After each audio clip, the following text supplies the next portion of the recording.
It starts quietly. A night or two where you can't seem to drift off like you used to. You lie there staring at the ceiling, listening to the hum of silence, wondering why your body feels tired but your mind won't let go. You used to fall asleep without effort. A warm mug in your hands, the soft click of the kitchen light turning off, and the gentle retreat into your covers. It was a routine, a comfort, something that made you feel safe. And yet slowly, something shifts. You're still drinking the same tea, still following the same habits, but the result has changed. The sleep that once came easily now dances just out of reach. You brush it off at first, one bad night, then two. Maybe it's just stress, maybe you're overthinking, maybe it's age, but deep down, you feel it. Something is different. The nights are longer now, not because you're awake enjoying them, but because you're trapped inside them, tossing, turning, waking up with that strange feeling of having rested but not recovered. And you start to wonder, is something I'm doing causing this? You wouldn't suspect the tea. It feels too simple, too harmless. After all, it's tea, it's herbal, it's what they say helps, right? But your body isn't responding with thanks. It's responding with resistance, with restlessness, with subtle rebellion, not all at once, but over time, like a house developing cracks in the walls that you don't see until they've spread. And by then, your routine has turned into a trap, one you keep sipping from. You don't know it yet, but something inside your cup is changing the way your nights unfold. It doesn't announce itself loudly. It doesn't ask permission. It just slips in under the radar and begins the quiet breakdown of the one thing your body desperately needs to heal, your sleep. There's a moment, sometime between midnight and morning, where your body aches not from pain, but from exhaustion. Not the kind that comes from doing too much, but the kind that comes from not getting enough of what you once took for granted. Sleep, real sleep, the kind that used to cradle you gently, tuck your thoughts away, and leave you feeling whole again by dawn. But now, nightfall doesn't bring peace, it brings tension. You lie in bed and feel your limbs growing heavier, but your brain continues pacing like a restless guest that overstayed its welcome. And you can't help but wonder, why? You try everything, reading, breathing, adjusting your pillows, taking deeper sips of what the label says is bedtime tea. But the hours pass and the stillness of the room starts to feel louder than any noise. You remember when sleep was natural, when your body knew what to do once the lights dimmed. Now it's like your internal clock is off by just enough to leave you stranded, halfway between awake and asleep, too alert to rest, too tired to move. You feel the consequences during the day. Your energy doesn't return like it used to. Your focus drifts. Your body feels sluggish, not sick, just dulled, like your edges have been worn down by nights that failed to replenish. And when you mention it to others, they say, that's just part of getting older. But you know better. You know your body is trying to tell you something it's been whispering every time you lift that cup and wait for it to help, only to feel worse. It's not aging that's stealing your rest. It's the quiet, overlooked choices that seem small but echo through every hour you lie awake. Choices that feel comforting in the moment and yet unravel you slowly, one sleepless night at a time.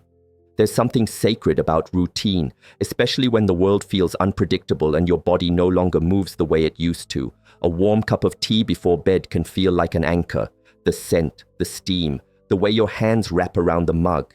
It becomes more than just a drink. It becomes a signal, a ritual, a small ceremony of calm.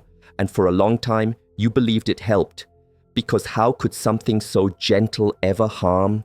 But here's the quiet truth no one tells you. Not all comfort is healing. Some rituals feel safe while slowly betraying the very peace they promise. You drink the tea to fall asleep, but the tea doesn't always agree with you. Not anymore. What used to lull you now lingers in your system, interfering with the delicate balance that sleep requires. And still, you return to it. Not because it works, but because it's familiar. Because it gives you something to hold on to when your nights are drifting further from rest. It's not your fault. You were taught to trust the labels, the soothing names, sleepy time, relax, dream blend. But those names don't account for your changing body. They don't warn you that what calms a younger system may overstimulate an older one, that the very ingredients meant to help you unwind might now be keeping your brain alert, your heart just slightly too active, your sleep just slightly too shallow. The ritual stays the same, the impact does not. And yet, like muscle memory, you keep returning to it, hoping that tonight will be different. But deep down, a quiet part of you already suspects. It's not the habit that's wrong. It's the comfort you've attached to it. A comfort that once served you, but now might be holding you back. You don't see them, you don't taste them, but they're there, inside the leaves, the herbs, the so-called natural blends that promise peace but plant something else instead, something that doesn't show its face right away, something subtle, a quiet disruptor, the kind that builds its damage slowly, night after night, until exhaustion becomes your new normal and you forget what real rest ever felt like. They come dressed in trust, green tea, ginseng, hibiscus, dandelion root. They sound healthy, and once maybe they were. But the older your body becomes, the more sensitive it grows to what enters it. Metabolism slows, processing shifts. The line between medicine and mischief thins. And while you sit in your chair, sipping something you believe is helping, your nervous system might already be activating, your hormones shifting, your blood sugar rising, just enough to keep your sleep fractured. No label warns you about that. No box explains how these relaxing teas can nudge your cortisol levels up instead of down, or how the liver, now working slower than it did decades ago, might struggle to metabolize certain compounds overnight, leaving your body subtly stimulated when it's meant to be surrendering. These aren't obvious crashes. These are gentle unravelings. You don't wake up drenched in sweat or gripped by panic. You just wake up not rested, again. And still, the tea seems innocent, because it doesn't hurt like a medication gone wrong. It just doesn't help. It whispers fatigue into your days and tension into your nights. Not because you chose recklessly, but because no one told you what happens when the body begins to age and the invisible saboteurs slip through the cracks of your well-meaning rituals. You've been taught to trust the word herbal. It sounds soft, safe, wholesome, like something ancient and wise, the kind of remedy passed down through generations, gently brewed and lovingly poured. So when you see it on the box, when a tea is labeled herbal, you breathe easier, you assume it's harmless. But that's the myth, that's the comforting illusion wrapped in leaves and roots. Because herbal doesn't mean gentle, it doesn't mean neutral, it simply means it came from a plant. And just like pharmaceuticals, some plants stimulate, some sedate, and some confuse the body, especially a body that's aging, especially a system that no longer responds the way it once did. What once soothed you might now keep you wired. What once balanced your system might now tip it out of rhythm. And no label says that. No one warns you that the older you get, the less margin for error your sleep has. You've probably seen teas with valerian root, chamomile, or lemon balm and felt reassured. But even calming herbs can interact with your medications, your liver function, your changing hormones. Some teas that promise deep sleep contain blends that raise your heart rate. Others affect your kidneys or increase nighttime urination, waking you again and again. Not because they're dangerous in the way we usually define danger, but because they're misaligned with what your body actually needs right now. You've been led to believe that herbal is always better, that natural means safe, but the truth is, nature is powerful, and your body, beautiful as it is no longer built to process that power in the same way. The myth of herbal equals harmless? It's not just wrong, it's costly. Because every night spent chasing sleep with the wrong tea is a night your body loses the chance to repair, restore, and simply rest. You don't feel the shift all at once. It comes slowly, like light fading before dusk. 1 year you drink tea at night and sleep like a stone. The next you're waking up more often, then more. You chalk it up to stress or getting older or needing to adjust your pillow. But underneath it all, something deeper is happening, something quieter and far more powerful. Your body is changing, even if your habits aren't. The routines that once worked begin to falter. Your liver metabolizes more slowly now. Your kidneys filter with more caution. Your nervous system takes longer to settle after stimulation. Sleep becomes a more delicate state, easily interrupted, harder to recover. but the habits remain. The same evening tea, the same timing, the same belief that what once helped will always help. And so the gap widens between what you do and what your body needs, and sleep begins to fracture, not because you're doing something wrong, but because you're doing something outdated.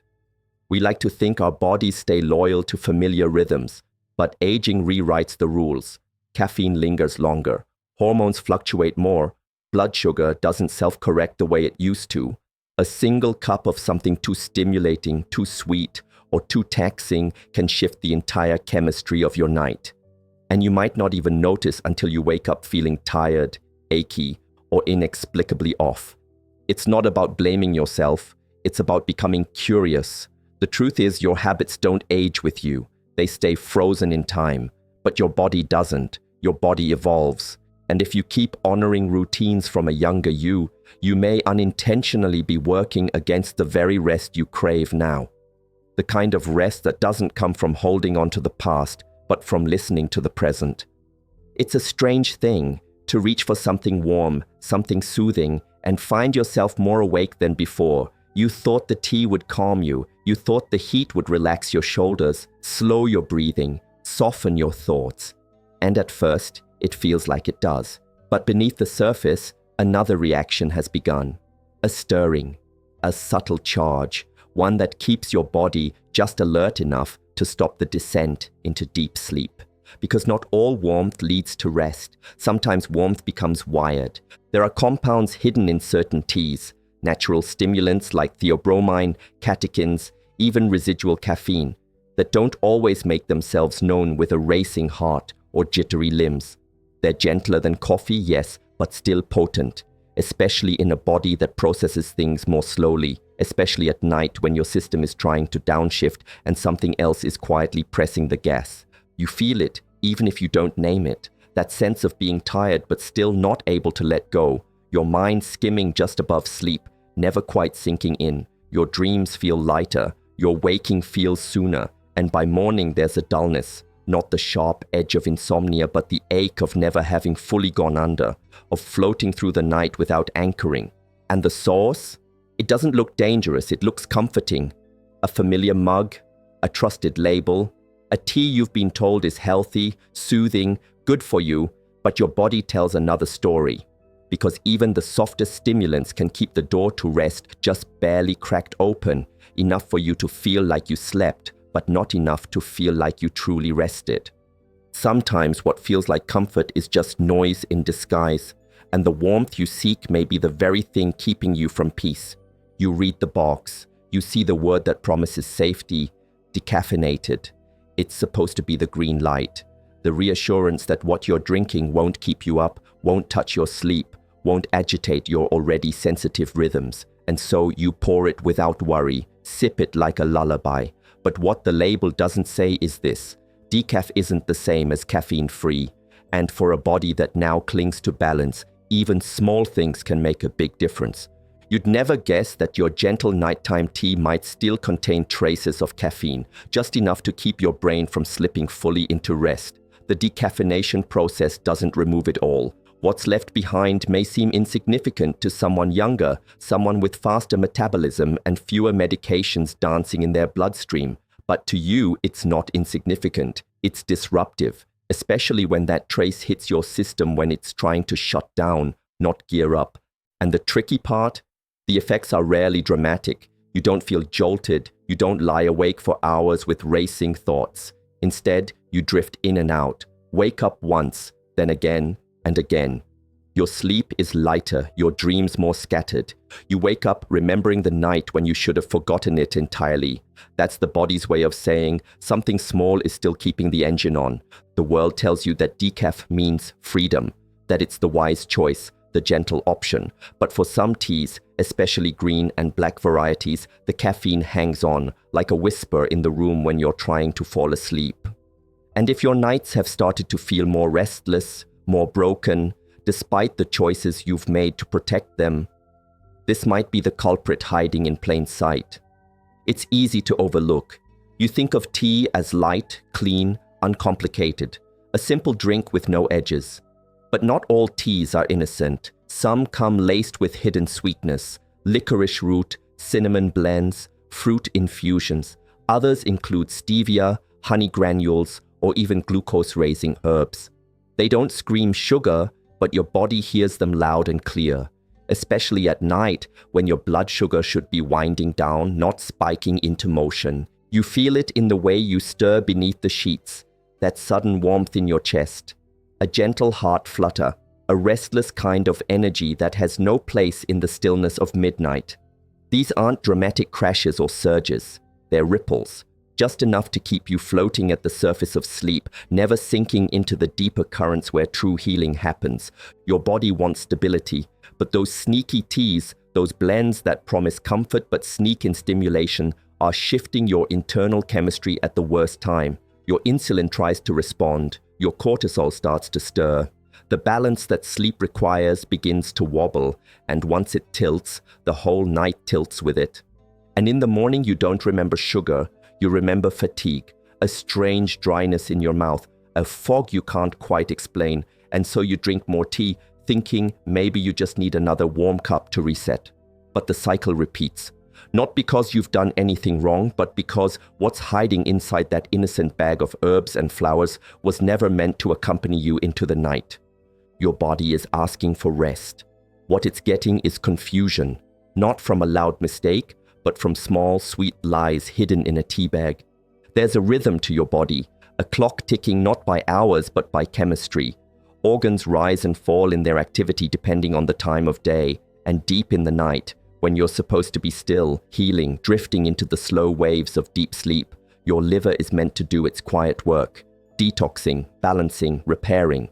But when you drink certain teas late at night, teas that promise cleansing or detox, you're asking that organ to clock in for a shift it was never meant to work.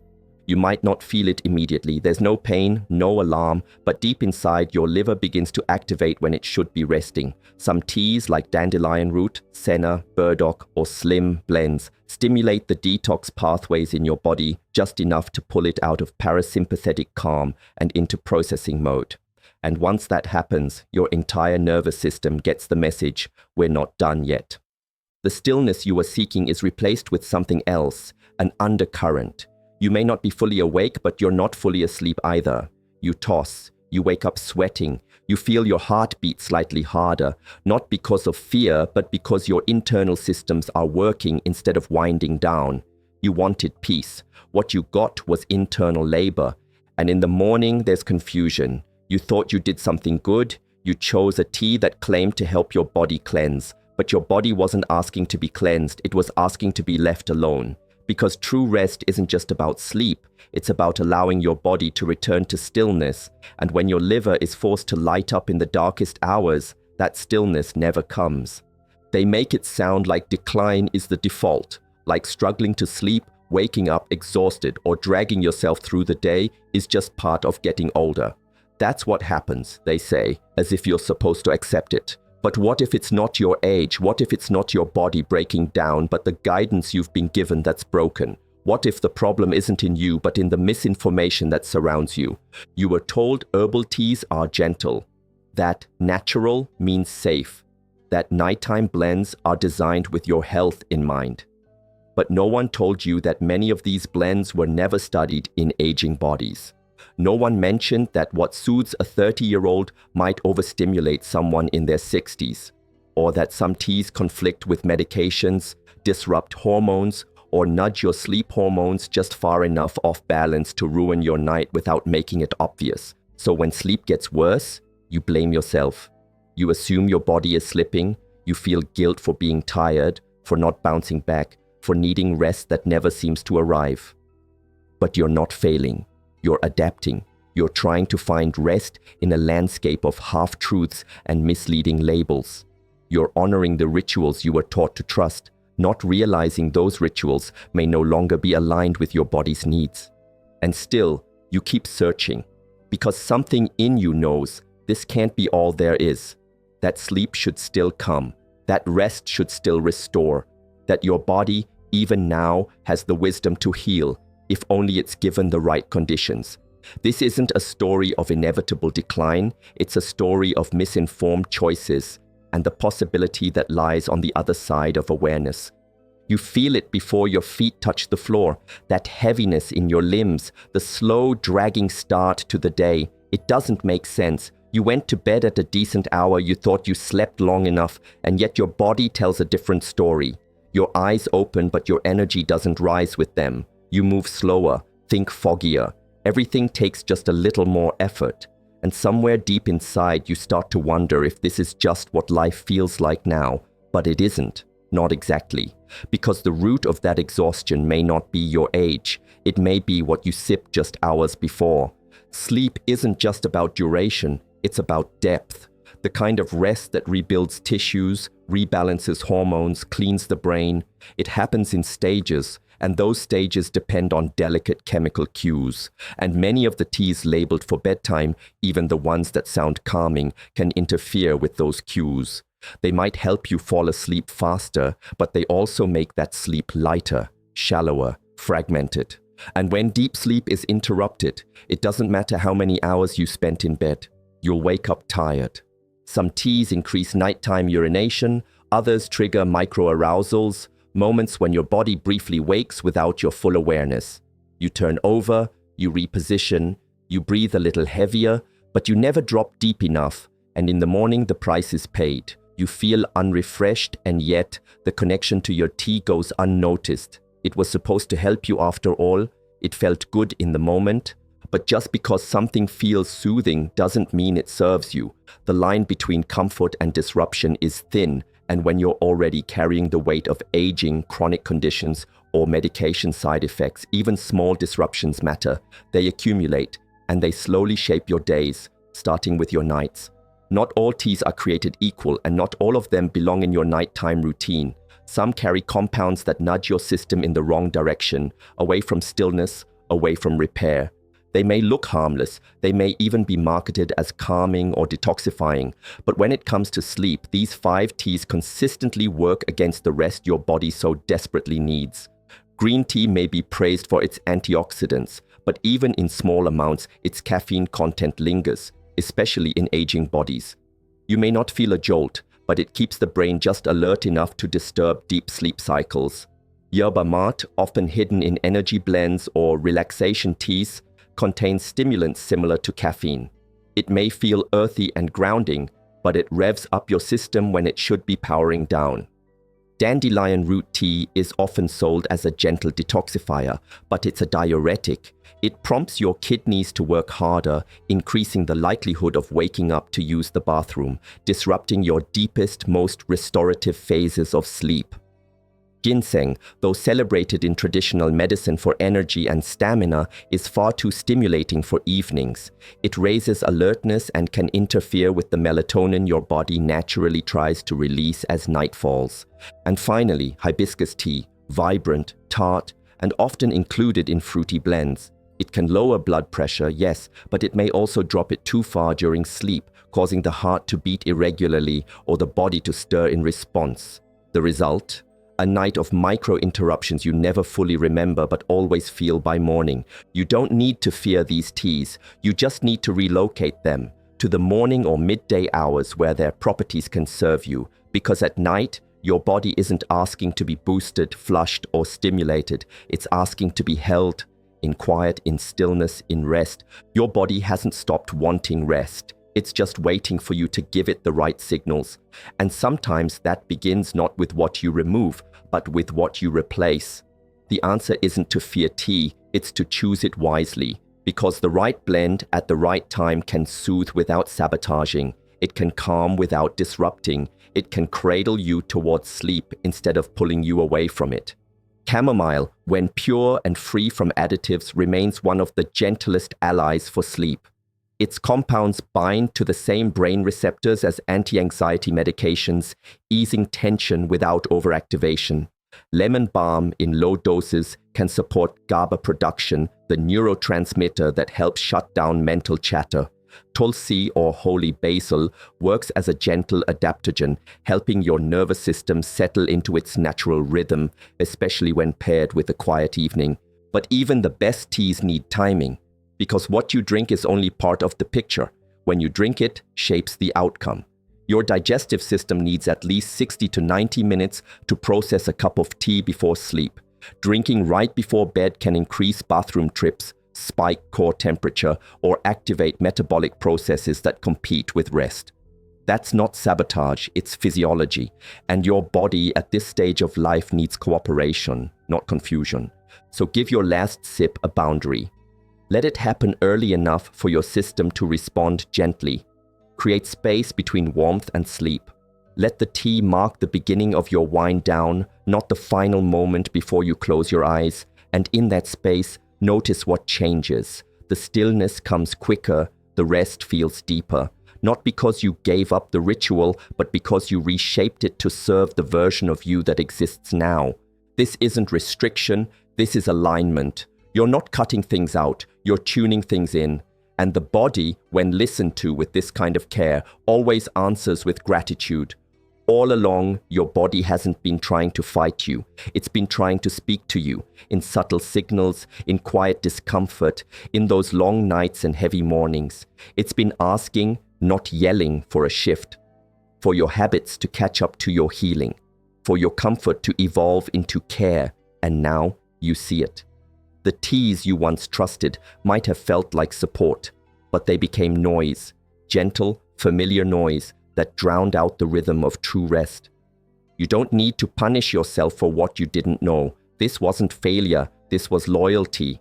Loyalty to routines, to stories you were told, to the idea that health lives in herbs and heat and ceremony. And some of that is still true, but only when matched to the body you're living in now. The body that has carried you, the body that deserves peace, the body that isn't broken, it's just different, wiser, more sensitive, and worthy of more precision, not more products. So now you know, it's not just about cutting out 5 teas. It's about choosing to listen, to pause before you sip, to question the labels that once felt safe, and to recognize that your sleep, your sacred, repairing, essential sleep, is worth protecting. Not with another trendy blend, but with awareness, with timing, with a willingness to honor what actually works for you. Let your tea become part of your healing again, but on your terms. Let it mark a transition, not a prescription. Let it lead you to stillness, not stimulation. And most of all, let your body sleep the way it's been asking to, deeply, naturally, without interference. Because sleep is not a luxury, it's the foundation. And tonight, with the right support, you finally give yourself permission to return to it. Not as an act of habit, but as an act of healing.